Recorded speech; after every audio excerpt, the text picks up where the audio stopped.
Literally भाई दिवस तर अशी चालू आहे ना, म्हणजे सुट्ट्या बी अशा आहे ना, एक्झामसाठी सुट्ट्या आहे, पण मी एन्जॉय असं करू आलो जसं की हॉलिडे आहे.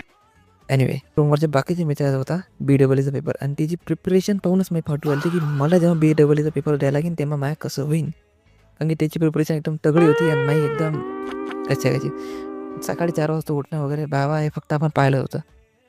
पण हे कसं आहे आपल्याला पाहिले मजा येते कारण की आपण बी काहीतरी काम केलं होतं. एनिवेचे मित्र वगैरे रूमवर आले होते आणि त्याचं प्रिपरेशन वगैरे त्यानं केलं होतं आणि ते गेले कॉलेजला. काम इतकं संपत नाही. ते गेल्यानंतर मी बसलो अभ्यास करायला. बस लंच करायला बसलोच की रूम क्लीन करणारी मावशी रूम क्लीन करायला आली होती. त्यामुळे मावशी नंबर काढला रूमच्या बाहेर. टाईम वेस्ट न करता मी गेलो जेवण करायसाठी, पण मेस बंद असल्यामुळे तेवढी भूक पण नव्हती. त्यामुळे वडापाव वगैरे खाल्ला आणि मी आलो परत आणि थोडा अभ्यास वगैरे करून आपलं टार्गेट आता पूर्ण झालं होतं. त्यामुळं संध्याकाळी आम्ही जेवण करायला गेलो, पण मेस बंद असल्यामुळे रगडा आणि पाणीपुरी वगैरे खाल्ली. त्यामुळे चहा तर लागतेच. त्यामुळे चहा वगैरे करून आता आम्ही डायरेक्ट घरी आलो. आता थोडा अभ्यास करतो, ब्लॉग एडिट करतो, डायरेक्ट झोपतो. आता उद्या पाहू.